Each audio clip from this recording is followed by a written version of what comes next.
kids aren't going to do the squeeze on this, but I'll show you the technique anyway. We're going to do guillotine, but we're going to look at a very simple setup first, and we're going to use your Shuto to do it. So I've noticed a few people, I want to do this because I've noticed a few of you during kata are struggling with this one. So I thought we'll do this, you can kind of see a bit of context, and then we'll work on it. So to start with, all I want you to do is you're going to start left to left or right to right, it's up to you, whichever side you want to do, and just going to bridge your arms across this way. Okay, so obviously I'm not saying we're going to start sparring like this, but it's just an exercise for now. What you're going to do from there, use your free hand to push the elbow out of the way and push it into his body. From there I'm going to use my other hand into the neck this way. Okay, don't slam it into your partner because you're only going to do it once, we don't want that. Okay, then move away, arms come back again, I press in, and back. And Joe goes, and then go back, and Joe goes, and I go, and Joe goes. Okay, so you're going back and forth. Alright, a couple of details on that. Your hand position is really important for this. So don't just slam your arm in. It needs to be this edge here. Okay? Reason being is, once I've got this, Joe's going to still be trying to push against me and fight. So I need that structure to be able to hold him off. If Joe pushes against me now, that's solid. Okay? If I have my arm too far the other way and he pushes against me, that just collapses. Does that make sense? Yeah? I need this alignment of the bones in the arm here to hold him off. So now when he pushes, I can hold that all day. Alright? So what I want is this. I want you just going rapid, back and forth. 1, 2, bang. Okay, just back and forth. The reason I say I allow you to talk is because if you can do this and hold a conversation, that means you're doing it subconsciously. Which means you don't have to think about it. Okay? I don't want this. Obviously, to start with, that's fine. But now most of you have got it, try and just back, forth, back, forth, back, forth. And it will help if you have some sort of dialogue to take mind off it. Okay? It's just so you get a lot of practice in it. Obviously, when you're sparring, you're not really going to be doing that slam into the neck. Okay? Because it's not there. Right? But you find yourself here all the time. Okay? So, I've done this. What I want you to do from here is keep everything tight and then extend this arm over the back of his head. I'm not doing this. I'm dragging it across and over. Okay? And then from there, I'm coming in. Right. See, now I've still got control of this arm. By controlling this arm, it stops him from fighting my arms. Okay? So I want to be able to keep this away until the very last second. And then from there, what I'm going to do is I'm going to reach and grab my own hand. I'm going to come in, and I'm going to straighten up very slowly. There. Okay? Now, you two and you two, do not put this on. Okay? Just get to the position. So get to here, close, stand up, and I'm keeping this very loose, so I'm not really doing it. Everybody else, put it on so your partner feels it, okay? Now, the detail of it is, I'm using this bony part of my arm on the front of this throat here, okay? It's not nice. From there, grab my hand, and I come in and up. So I do there, okay?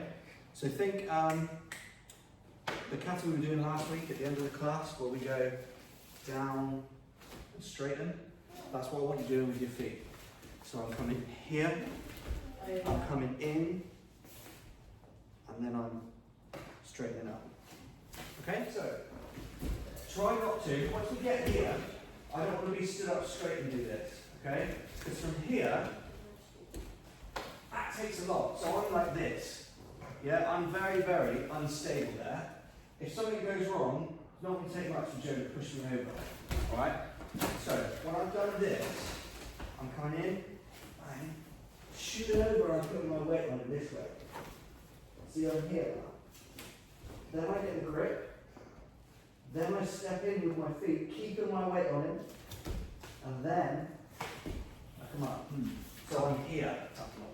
instead of here. Does that make sense? Yeah? So I'm keeping my weight on him this way while I set up the grip, and then it doesn't take much from there. Okay? So even though you might feel like you're really strong doing this, you're actually in a pretty weak position. Alright? So just keep that in mind. Same start, and then bang, I ramp over here, see how I'm still controlling this arm. So, at this point, what I want the person who's being guillotined to do is break this and fight the hands. Okay, so he gets his hands on the inside before I manage to get this guillotine. And then from there, he's going to step through, keeping everything tight, rotate. And then he's going to jump on my back. Yeah? And now we're back to whatever we were doing before. Okay? So, the important thing with any guillotine defense is you fight the hands straight away, which is why I was saying to you two over there, that's why I'm keeping this until the very last minute. Okay? I want to be able to get this in, and then, so even if he has a grip on this hand, I can still get it. That's why I'm controlling this. Okay? But his job for now is to break this and break the grip. From there, he's just going to step through. There. And then jump on my back. Okay? Pick you up and throw you onto your side and then slam down. Yeah, so from there, I'm just going to kind of let you. No, tell you what, we'll drag down. So from here, Joe's essentially just going to bicep drag me down. Yeah, go.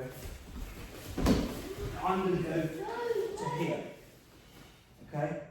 And that's where we're going to finish for a second and then move on. So this is where I want you to end up. Not like this. Try and get your partner here. Okay? One more time. So I'll do the initial start where I go bang, rap. Joe breaks this grip. He comes in, fights the hand, steps through, takes me down. And I go here. Okay, and that's where we'll finish. Okay? So I've taken Joe down and I'm here. Okay? I want to keep my weight on him this way. If I can, get a knee in here and bang. Okay, so you can either finish with strikes, coming in this way, or this way, or you can do like we did last week, where we put the knee in, step over, and then take it around and strike it. Okay?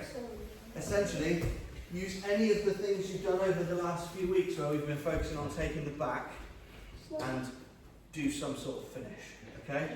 If you get the takedown and Joe, well, not Joe, because you're not doing it with Joe, but your partner ends up flatter than this.